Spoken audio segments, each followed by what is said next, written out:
He heard the knock before he saw her. Not loud, just enough to break the silence that had held the house for years. One knock, then a second, then nothing. He opened the door with the shotgun raised to his chest, cold metal in his grip.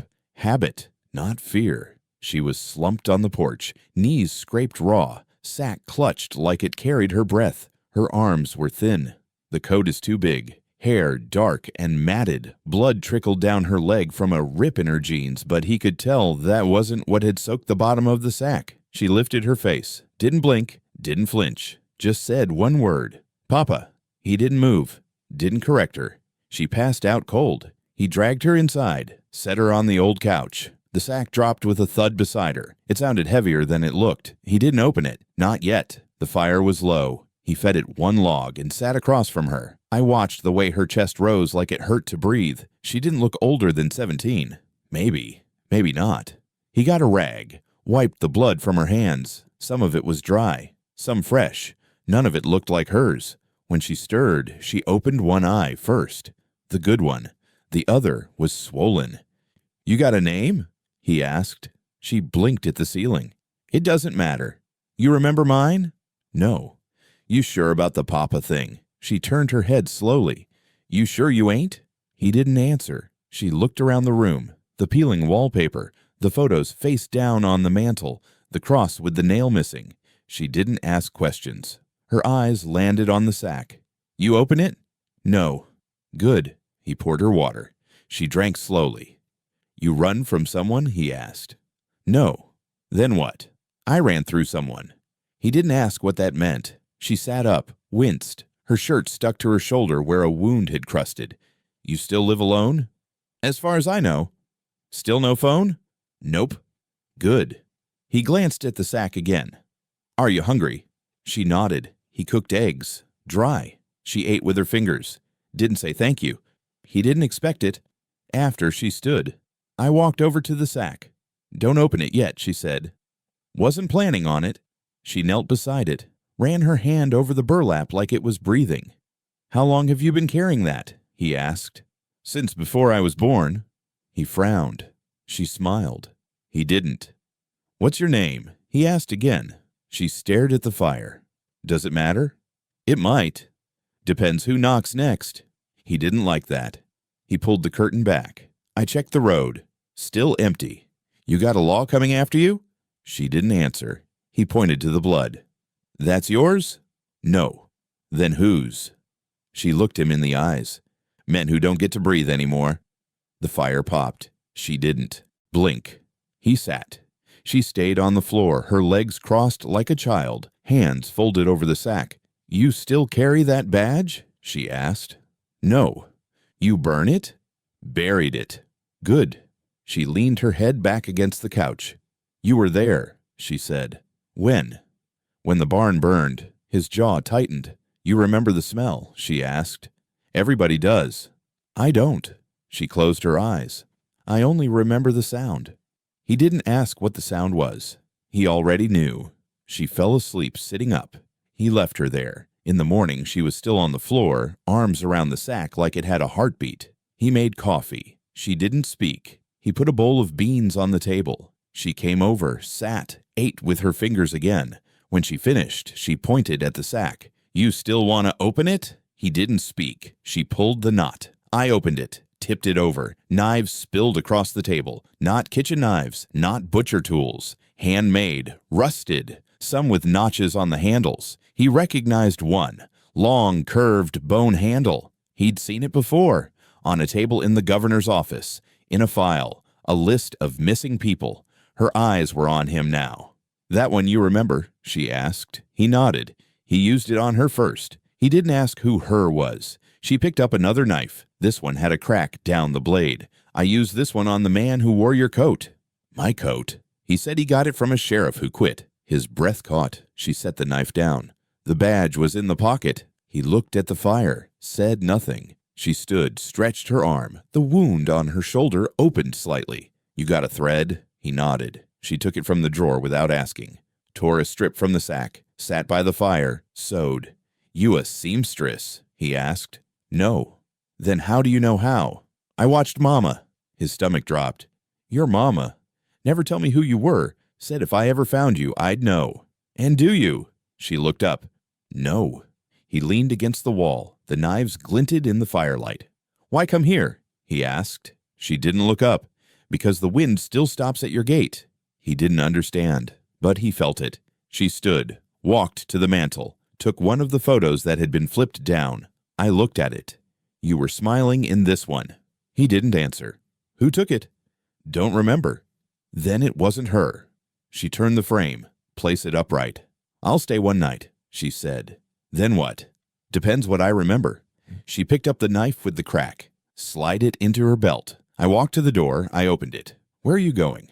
Just outside. He followed her. She stood barefoot on the porch. The sky was pale gray. The wind didn't move. She closed her eyes. I buried something out here once, she said. Have you been here before? No. Then how? She didn't answer. She knelt, pressed her palm to the floorboards. It's still here. He swallowed hard. She stood. I turned to him. I'll dig tomorrow. He nodded. She went inside. He stayed on the porch, watched the horizon. The road was still empty, but it wouldn't stay that way. Not now. Not with the knives on the table. Not with her calling him Papa.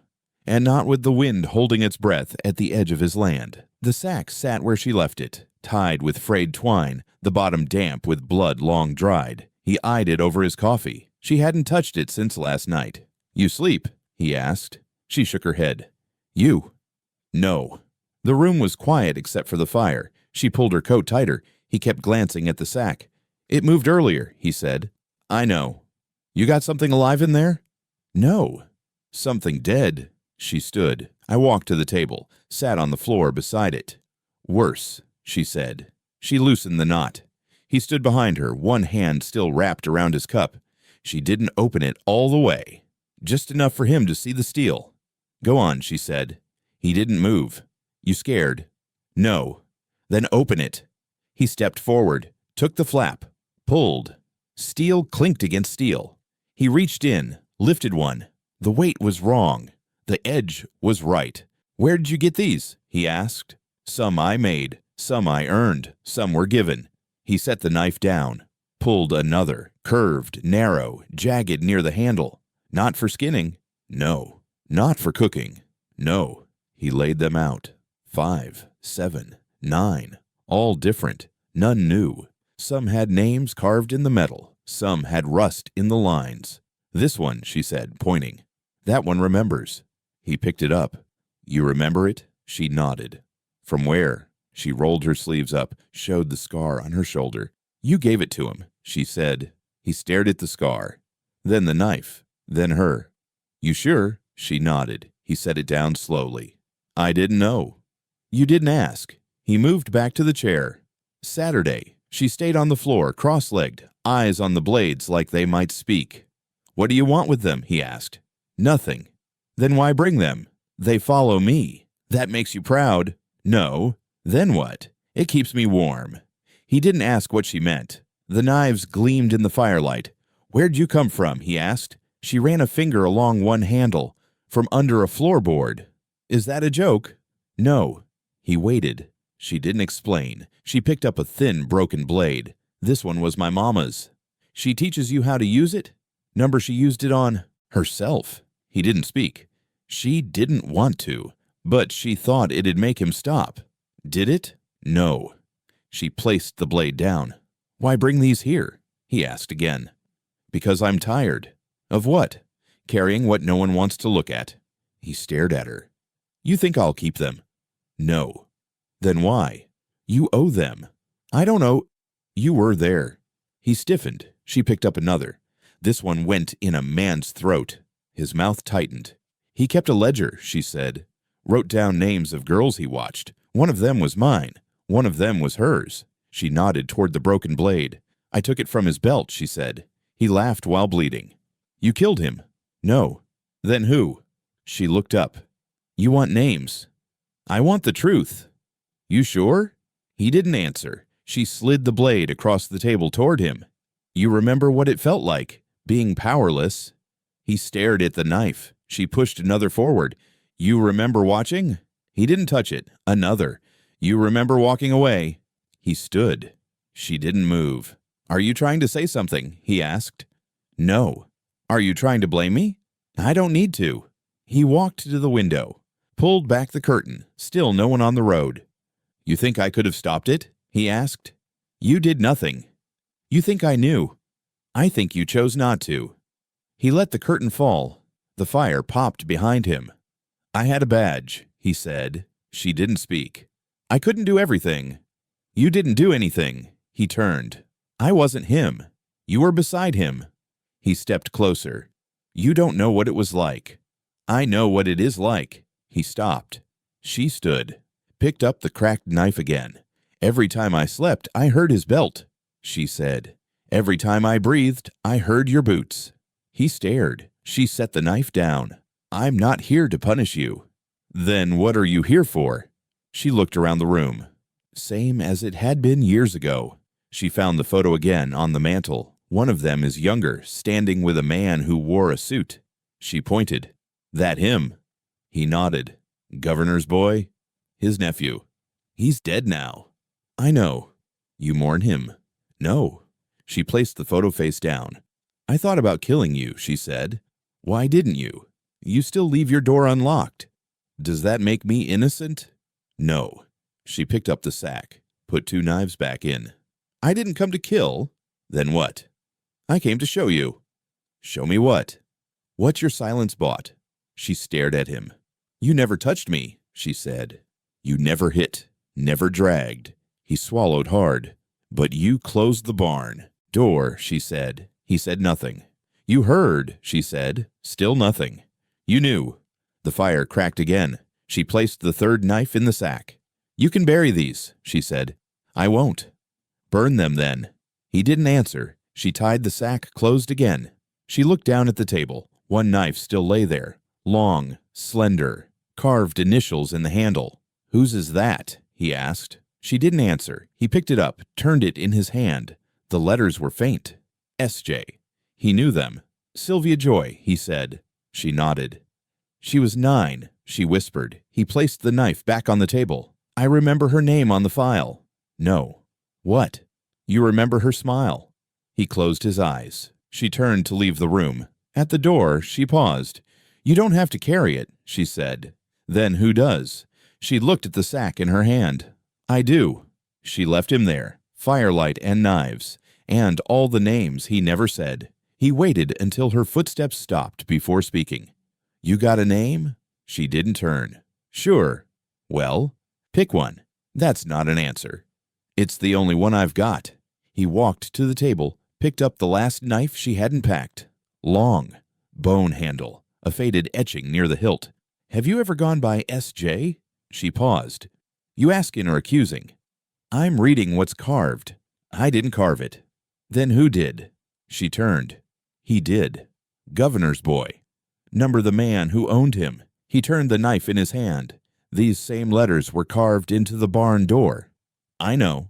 Was that your doing? No. Then why is your sack full of the same marks? She stepped toward the window, wiped dust off the pane with her sleeve. Light streaked across her face, pale and unmoved. He branded us with it. Branded, not with fire, with words, with belonging. He set the knife down, stepped back from the table. You need to tell me who you are. I'm not a threat. I didn't say you were. You asked like I was. He stared at the knife again, bone white, dull along the edge, but the handle was clean, cared for, almost loved. What's your real name? She looked out the window again. Then her voice dropped. He called me June. That's it. No. But it's yours. For now. Why lie? I ain't lying, just stallin'. He walked to the door, looked out past the porch. Dust on the road was lifting. A shimmer, a figure on a horse. Are you expecting someone? She asked. No. But you know who that is. Rider's wearing a badge. She moved beside him. I watched the figure rise and fall in the saddle. That's your sheriff? She asked. Number, that's the sheriff. Same one. He won't retire. She stepped back from the door. Last time I saw him, she said, he had a girl in his lap and a knife in his boot. He nodded. Sounds right. Have you ever ridden with him? Not in a long time. Long enough to forget? No. Then open the door for him. He didn't move. She walked back to the table, sat beside the knife. What do I call you when he asks? She said. You call me what you did before. Papa? If you want him to hesitate. The sheriff's horse stopped near the gate. He didn't dismount. He just sat there, staring. Same coat, same badge. It looked like the world owed him something. She watched through the curtain. He still carries that rope on his saddle? Yes. Thought so. The sheriff leaned forward, spat on the dirt, then rode up the hill. Slow. She stepped behind the door. The old man opened it. The sheriff tipped his hat. Didn't think you were still breathing. Guess I forgot how to stop. Got a report. About what? A girl passed through the station 3 days back. Said she was headed east. Carried a sack. Matched a description. Description from who? From someone who ain't breathing anymore. You come here to ask or assume. Just looking, that's all. Then look. The sheriff's eyes drifted past him, saw the girl. She didn't flinch. He stepped inside, boots heavy on the wood. He looked at the knives on the table. You collectin'? No. He picked up the one with the initials, turned it in his hand. Funny, he said. Had one just like this go missing from evidence 10 years back. She stayed silent. He walked closer. You got a name, girl. She looked at the fire. Call me whatever he does. The sheriff raised a brow. Papa? That's right. He smirked. That ain't your daughter. Doesn't matter. To me, it does. She stood, walking to the knives. Picked up one. Slow. The sheriff placed a hand on his holster. She didn't blink. Where have you been, girl? He asked. Under things. What things? Barns, boards, beds. That some kind of riddle? No. He stepped closer. You know how many men looking for you? She shrugged. You know why? I got a guess. You left holes in the ground. No one said they had to follow. He looked at the old man. You protect her. I'm just feeding her. You know who she is? I know who she ain't. The sheriff laughed. Well, I know who she is. Then say it. He looked at her. Sylvia Joy's girl. She didn't blink. Wrong. You sure? She didn't survive. The paper says otherwise. Paper lies. The coroner signed off. Coroner's buried. You think you're clever? No. You think you're clean? She smiled. Have you ever heard a knife scream, Sheriff? He didn't answer. She stepped forward slowly. He put his hand on his gun. She held out the knife handle first. He didn't take it. You scared? She asked. No. Then take it. I know where it's been. You were there. He paused. You don't forget screams like that. She nodded. Neither do I. He looked at the old man. You gonna let this stand? I already did. Then you're done. The sheriff turned. I walked to the door. You gonna report her? The old man asked. The sheriff paused. Not yet. Why not? Want to see what she does next. She watched him mount the horse. He turned once more. She got a trail behind her, long and loud. That blood's gonna knock on your door next. I'll answer it. He rode off. The dust followed. She closed the door. I walked back to the table.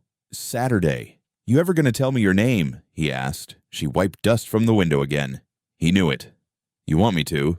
No. Why not? Because once someone says your name, they start thinking they own it. He nodded.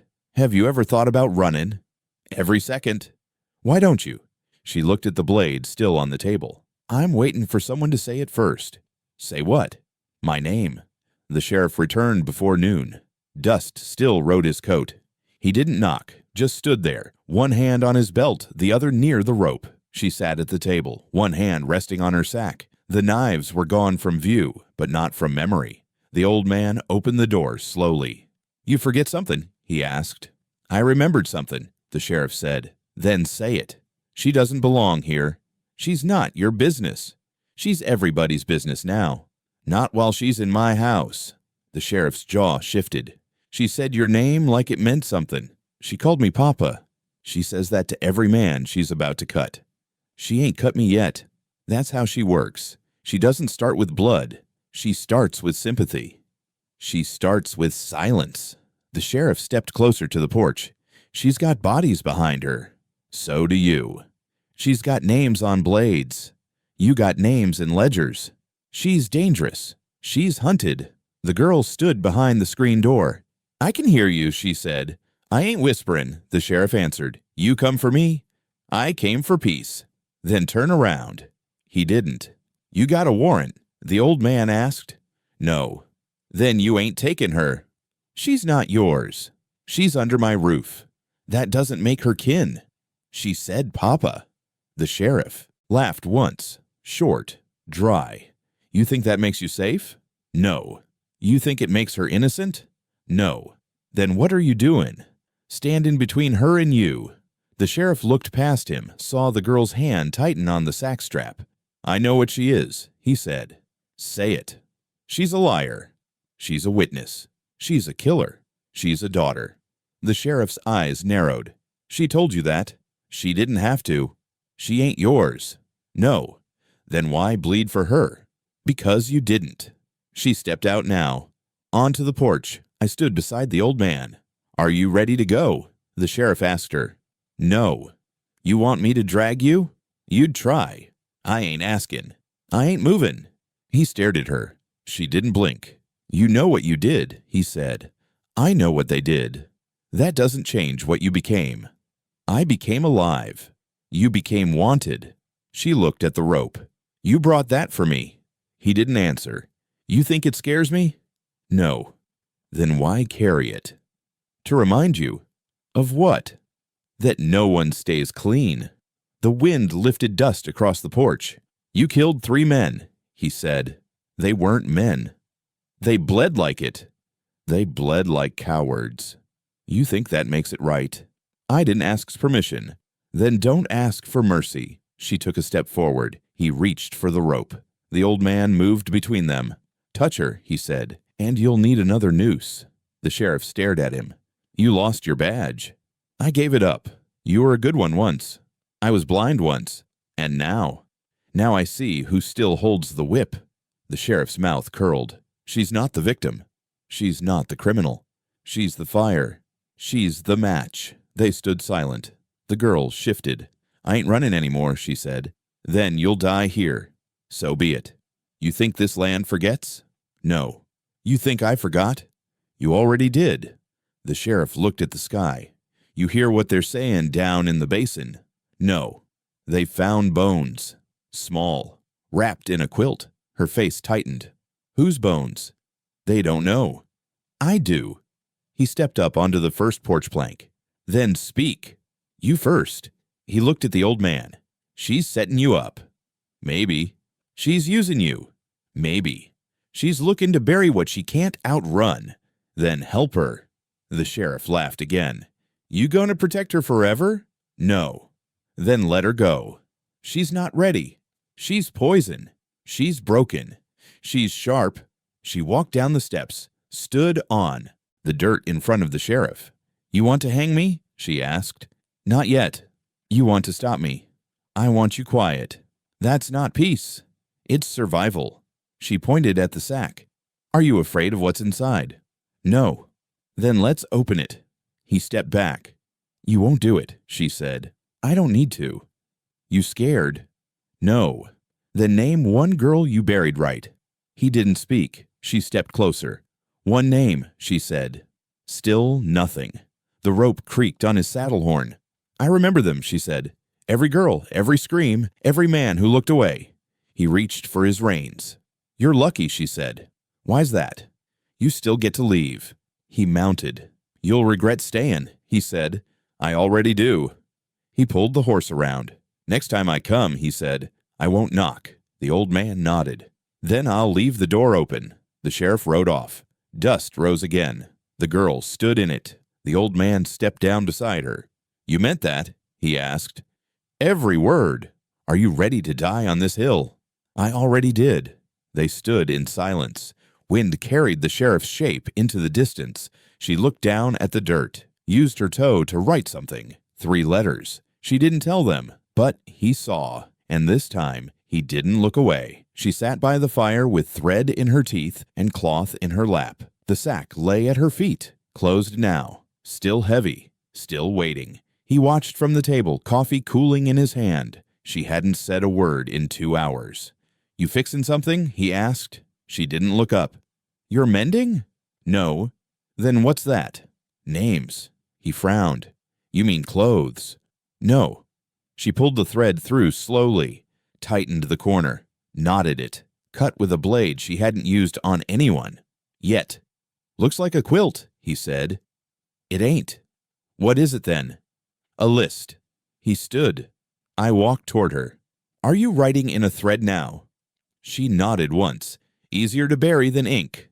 He knelt beside her. I looked at the cloth, pale tan, stained in spots, squares joined with jagged seams. Each line of stitch ran vertically, sharp, clean, deliberate. "What's this one?" he asked, pointing. "Tommy." "Who's Tommy?" "The first one." "The first thing?" "The first to vanish." "You vanish him?" "No." "Then what happened?" He laughed too loud. She stitched again. "What about this name?" "Martin." "Martin who?" "Doesn't matter." "Is he still breathing?" "No." "You killed him?" "No." She tied another knot. He leaned in. "You sure this ain't just you holding on?" "I'm sure." "You sure you ain't making this up?" She looked at him hard. "You want to see your name?" He froze. She pointed to the bottom right. Just 3 letters, barely formed. He stared. "I didn't do what they did." "No."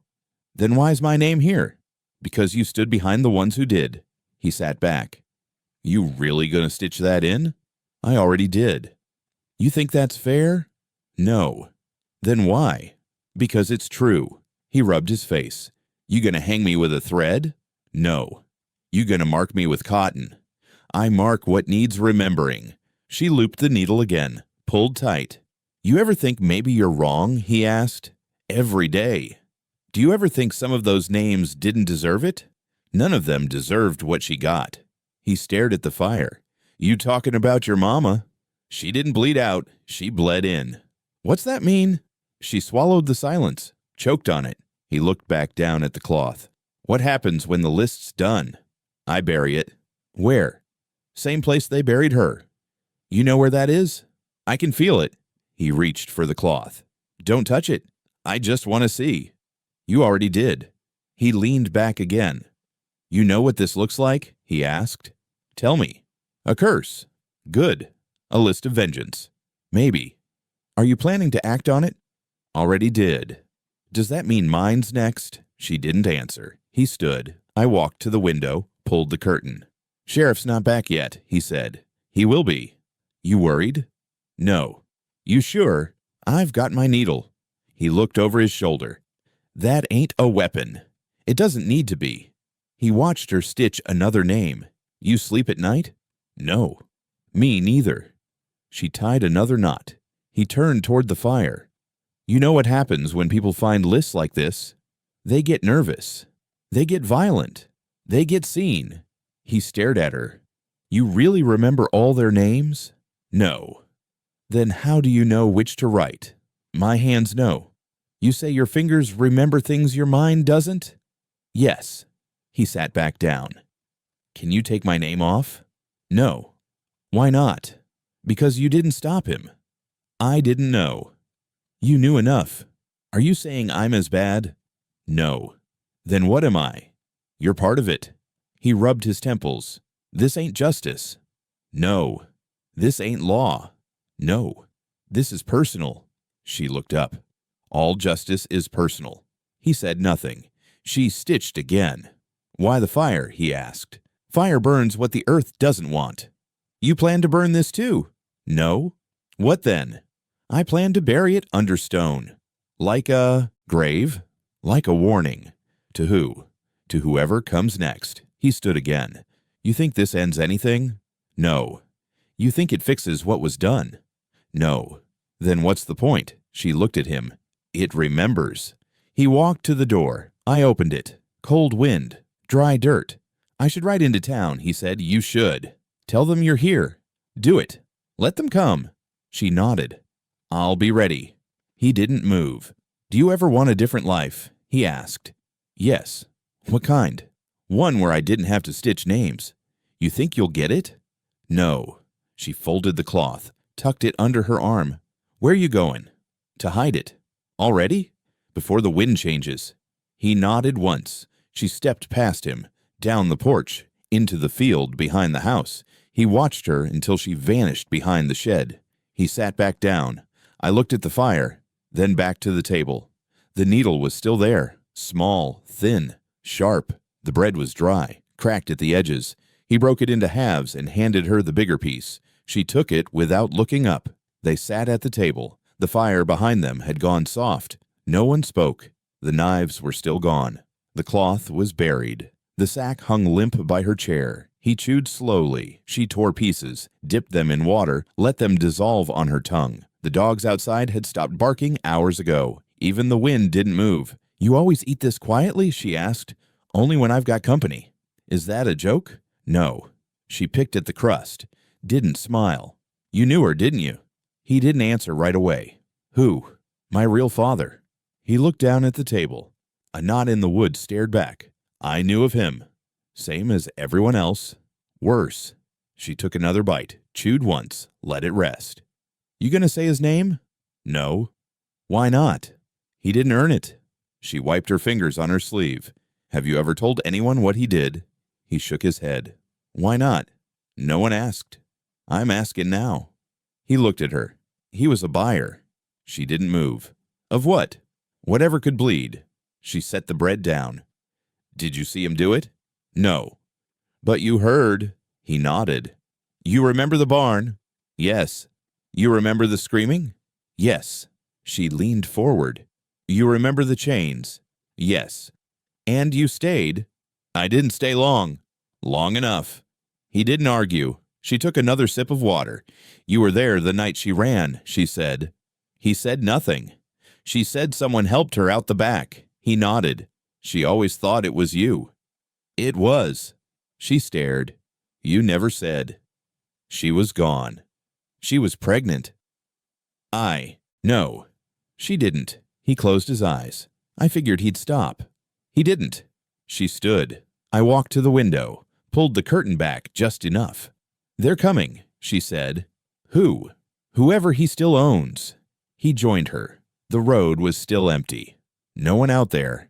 "They don't come on roads." She let the curtain drop.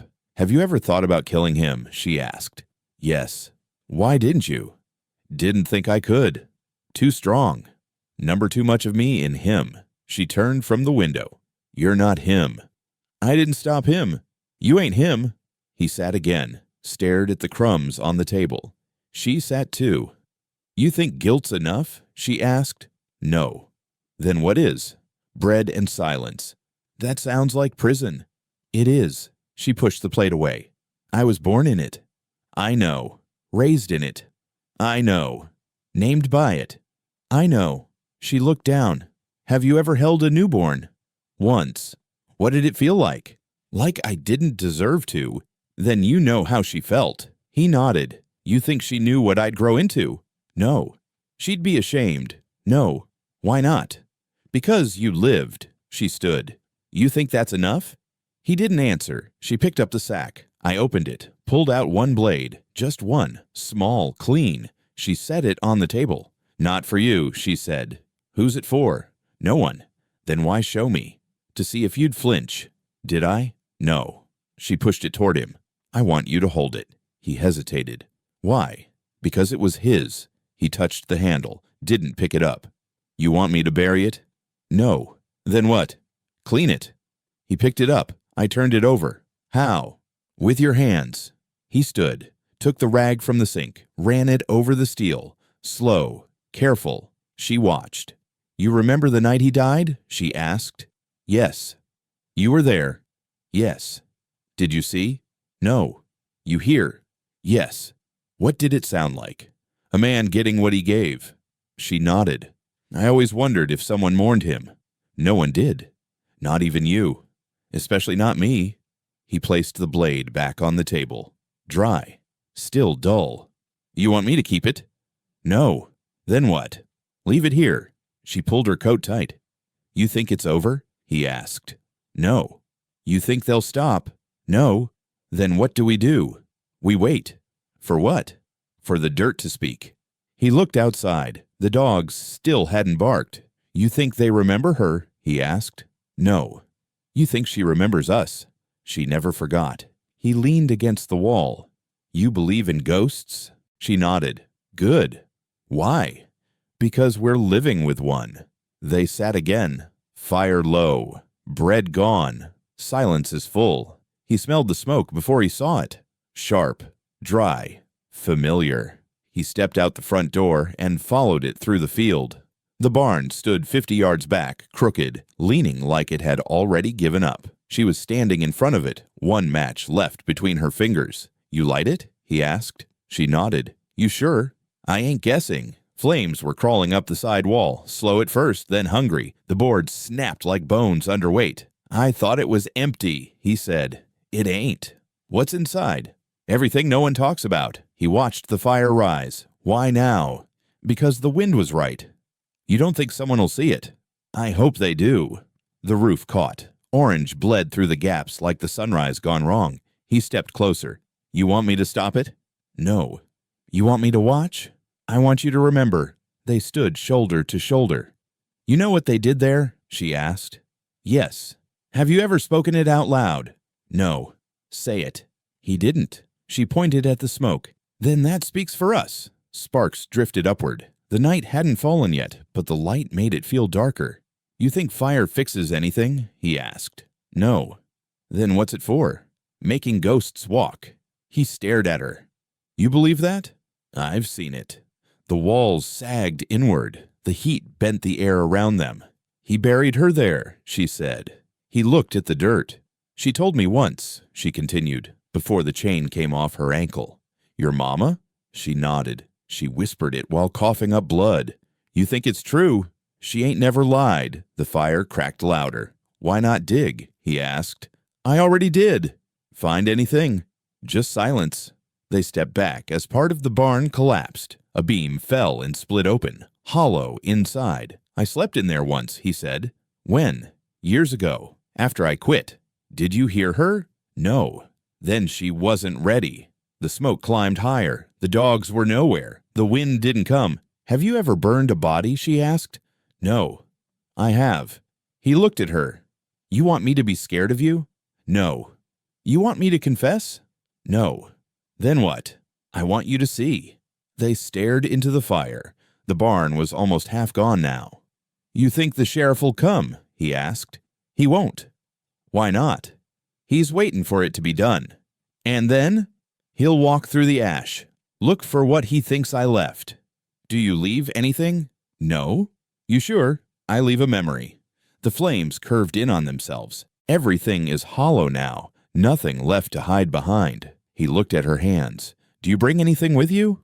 She opened her coat, pulled out a small piece of cloth, folded. He took it. It opened slowly. A square, stitched tight. Blood at the corner, one name in the middle. "Sylvia," he read. She took it back. "This is hers," he asked. "Made from what was left."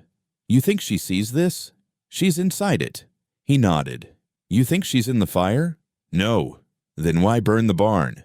She was never in the woods. She was in the quiet. The last wall fell. Smoke rose fast. Ash scattered. "Looks like snow," he said. "Looks like names," she said. He bent down, picked up a shard of scorched wood. Black, burned through, but something carved faint along the edge. "S.J." He held it up. She looked. "She branded everything she touched," he said. She was branded by it. He threw the piece back into the flames. "You think you'll sleep better now?" he asked. "No." "You think this gives peace?" "No." "Then what's it for?" "For her." The fire hissed as the last of it fell in. The light was gone. Just smoke now. "You want to go back?" he asked. "No." "Where then?" "Wherever the fire doesn't follow." He started walking. She stayed. "You comin'?" "Not yet." He stopped. "I'll wait." She stared into the ashes. "I heard her last breath in this dirt," she said. "I believe you. I thought if I burned it, maybe her breath would stop echoing." "Did it?" "No." She turned. I started walking. He waited. When she passed him, she said, "I didn't set it for revenge." "Then what?" "Reckoning." They walked slowly. Smoke behind them. No moon. No stars. Just footprints pressed into quiet earth. She stepped over the warped floorboard near the hearth and stopped. Her heel had clicked. Not hollow. Not soft. Different. She crouched, pressed her hand flat against the wood, tapped once. He heard it from the table. You lose something. No. She scraped with her nails. The board lifted. Dust curled up. What are you doing? He asked. Listening. She reached in, pulled out a folded paper, yellowed, curled at the corners, tied with a thin thread. He stood but didn't move closer. She untied it. It opened slowly. The ink was faded. The writing jagged. She didn't ask permission. She read. He watched her face. It didn't change. Not when her mother's name appeared. Not when the words, "I hid you," came through. Not when it ended with the phrase, "To the knife girl, whoever you become." She read it again. I folded it once, tied the thread again, slid it back beneath the board, stood. Why was it there? She asked. I didn't know it was. You never looked. No. She wrote it here. Must have. You never saw her write. No. She bled here. I know. You stood in it. He didn't answer. She stepped toward him. Why'd she call me that? He breathed deep. Because you came back sharp. She stared at him. You think that's a compliment? No. You think she meant it to hurt? No. Then what? She meant you'd survive. She nodded once. Knife girl. He sat. She walked toward the fire, standing where the floor creaked. She says she tried to kill him once. I believe it. She says you stopped her. I didn't stop her. I pulled her back. Same thing. No. She would have ended it. She would have died. She died anyway. He looked away. She says she loved me, she said. She did. She says she named me after her sister. I didn't know that. She says the sister vanished. I knew that. She sat. She says if I'm reading it, it means I lived. You did. She says I wasn't supposed to. He didn't speak. She says he wanted to sell me. I know. She says you said nothing. I did worse. What? I stayed. She folded her hands. She says she saw something in me. She said. She was right. She says I'd never belong. You do. She says I'd never stop remembering. He looked at her. You don't want to forget. She turned to the floorboard. Have you ever written letters? No. You ever get one? No. Then you don't know what it's like. She stood again. You think she left it for me? Yes.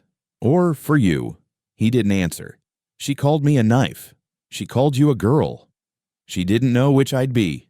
He watched her fingers twitch. You want to be something else? He asked. Yes. What? Whole. He stood. You are. I'm stitched. That still counts. She walked to the mantel, picked up the only photo still standing. Her mother. Younger. Smiling. Holding something wrapped in cloth. She stared. She says he wasn't my father. I know.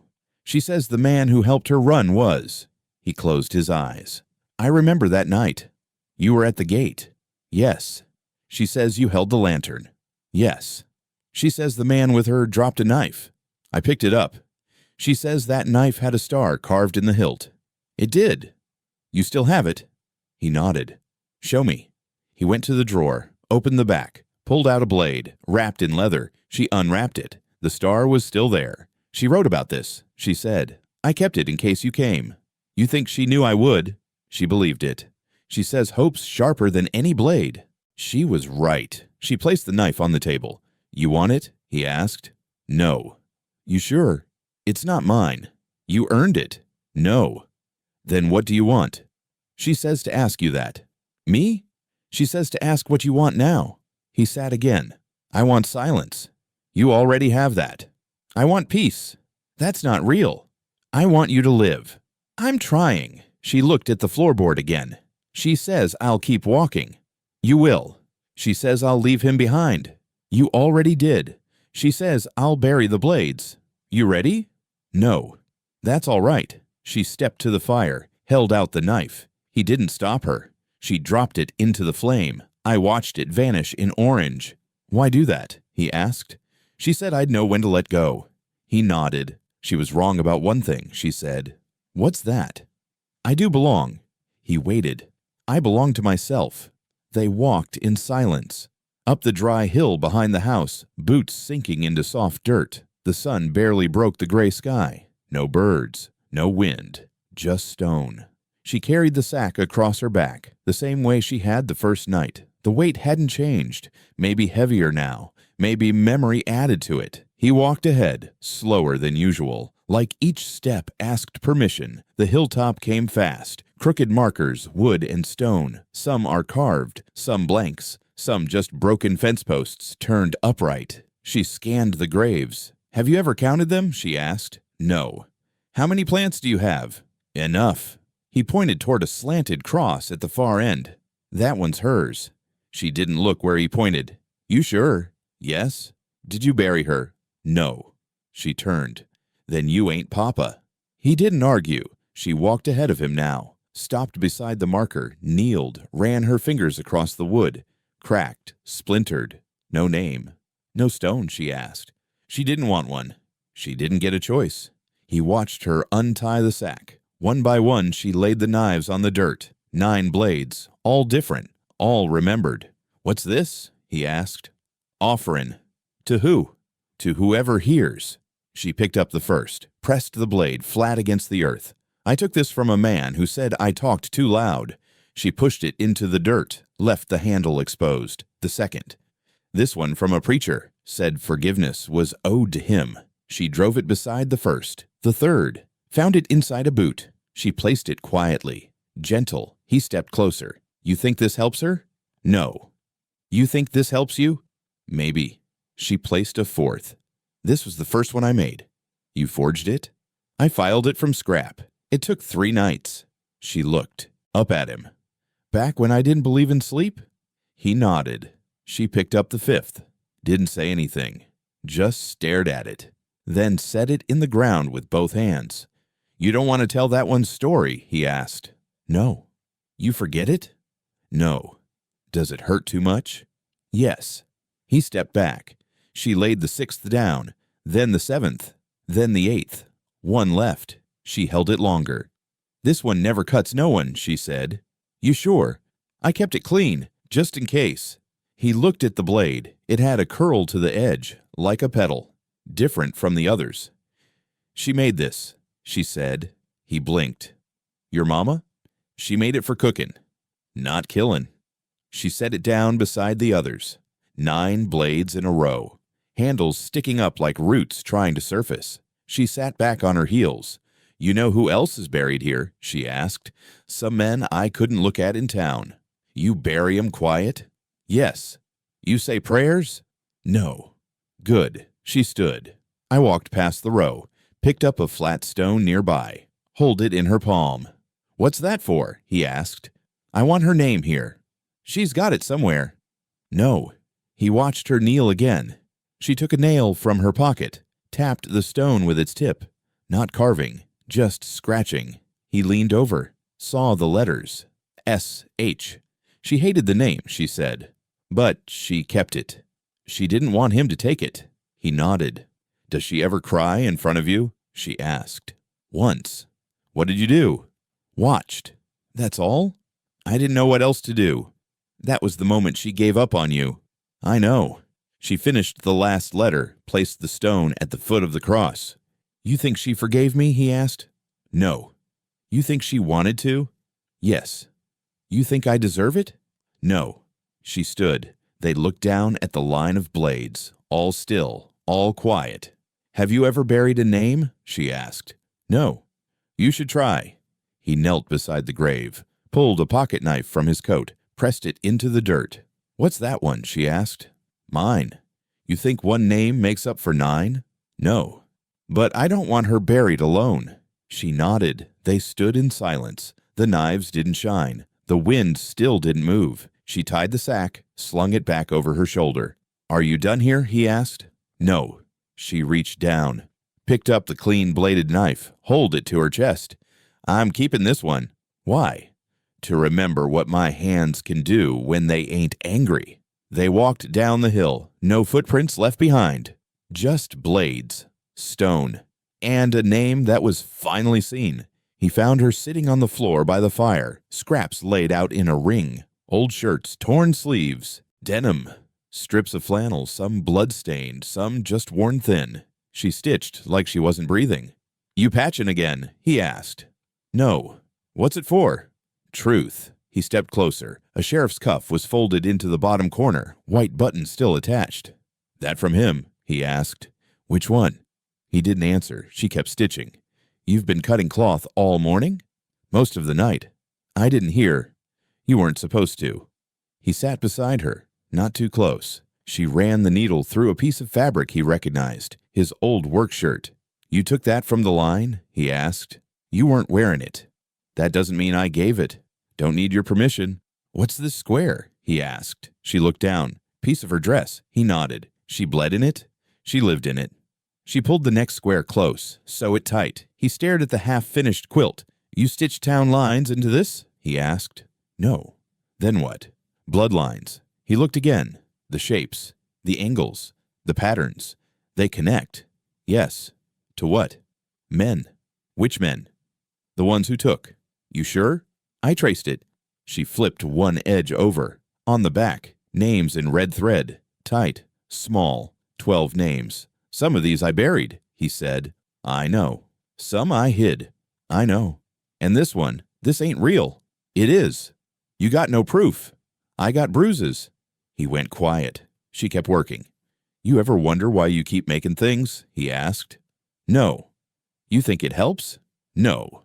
Then why? Because they never thought I'd put their names together. He nodded. And now they're stitched. She pressed the needle into another square, pulled. He reached toward the edge. She slapped his hand away. Don't touch. Why not? You don't touch what ain't yours. You used my shirt. You gave it to the wind. He watched the thread pull tight again.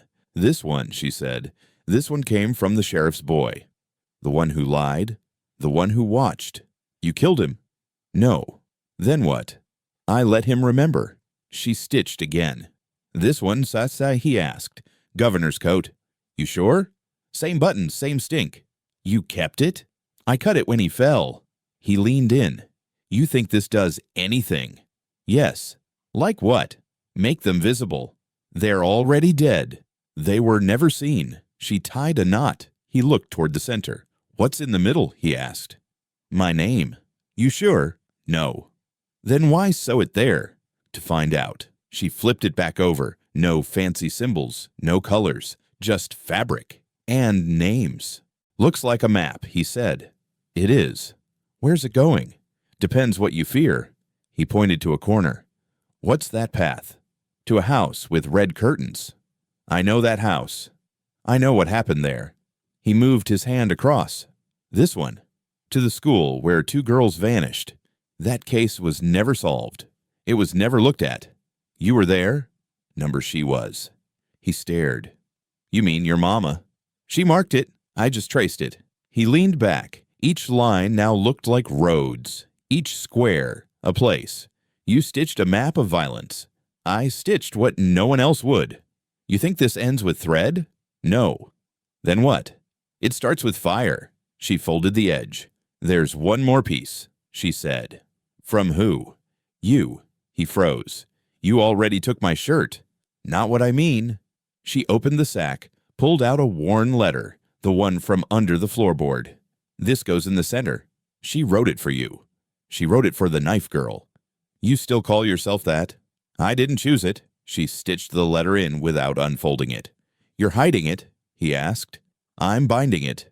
He watched. She finished the last thread, bit it clean, tucked it under. The quilt lay across her lap, heavy, final. He reached toward it again. She didn't stop him. He touched the middle. It was warm. This leads to me too, he asked. She nodded. One of the lines curves back. Why? Because you're still breathing. He closed his eyes. What do I do now? Carry it. You want me to walk with this? Yes. Where? To whoever else forgot. He stood, took the quilt in his arms. It wasn't just heavy. It ached. The fire was low again.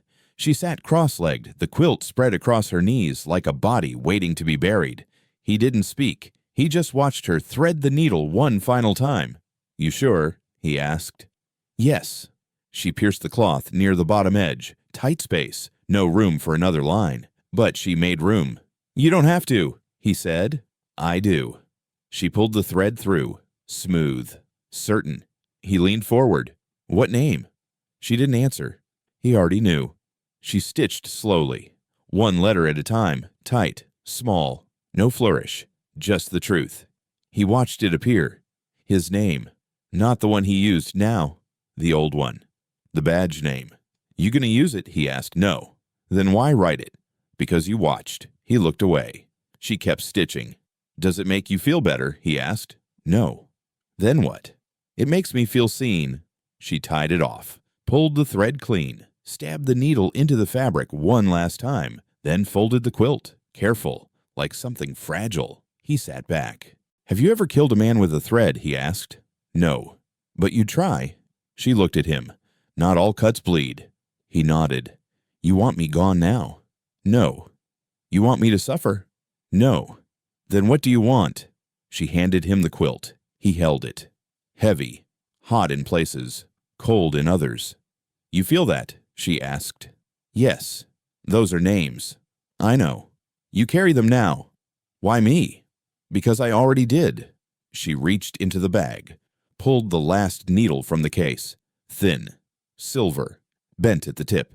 She held it out. For what? He asked. For mending. Mending what? Whatever comes next. He took it. Hold it like a nail. You think there's anything left to mend? He asked. Yes. What? You. He breathed deep. Too late. No. She stood. Quilt's done, she said. He nodded. She stepped toward the door. Where are you going? He asked. To find more names. You got enough. There's always more. She paused, turned. You gonna say it? What? My name. He looked up. I never asked. You knew it. He nodded. She waited. He said it. Software. It landed like something sacred. She didn't smile, but she stayed a second longer. You gonna be all right? She asked. No. That's honest. He held the quilt close. She opened the door. Wind caught the frame. She stepped into the dusk. Didn't look back. The needle still rested in his hand. The last one. And maybe the first. The chair was empty. He hadn't heard the door. No creak, no latch, just silence. The kind that felt like something had stepped out of the world without permission. He looked around the room. The fire had burned out. Her boots were gone. The sack sat where she'd last been. He stepped closer, knelt, untied it. The weight was off, too light, too clean. He opened the flap. The knives were gone. All of them, every last blade. He looked again, slower. Reached inside. I felt only two things.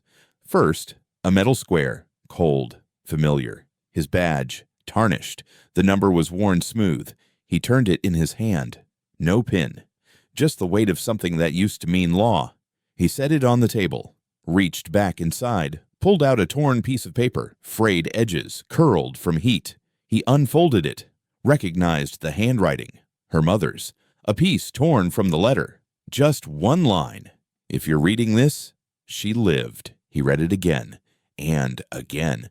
She'd taken the rest with her. He folded the scrap, tucked it into his shirt pocket, stood. I looked out the window. No sign of her, no trail, no prints, just the hill, the open field, the quiet. He stepped outside. The wind had picked up, cold, steady, not cruel. He walked toward the field, not fast, not sure. The sack still sat inside, but the air felt like something had been emptied from it too. He reached the edge of the field. Then I saw it, a line stitched through the dirt, small pieces of thread, tiny red knots, each name, no letters, just color. But he knew what it was. She'd stitched the trail, right into the dust. He followed it, past the broken fence, past the place where the barn used to be. The thread curved, split, doubled back once, then continued straight toward the hills. He walked slowly, one step, then another. He didn't call out, didn't expect her to answer. The thread line thinned, then vanished. He stood at the base of the hills, looked up. She could be anywhere, everywhere, nowhere. He turned. I walked back. The sack still waited. He sat beside it. Hold the badge again. He hadn't worn it in years. I didn't need to. I didn't want to, but she'd found it, buried in his drawer, behind old things, past shame. He turned it in his fingers, then set it down again. He looked at the fireless hearth. I imagined her there, thread in her teeth, needle in hand, quiet, not fragile, just full. He stood, lifted the sack, carried it to the corner, set it down where she couldn't see it anymore, folded the quilt over the table, each square faced up. He smoothed it once, then sat, waited, not for her, not for the sheriff, just for the sound of thread, somewhere in the wind.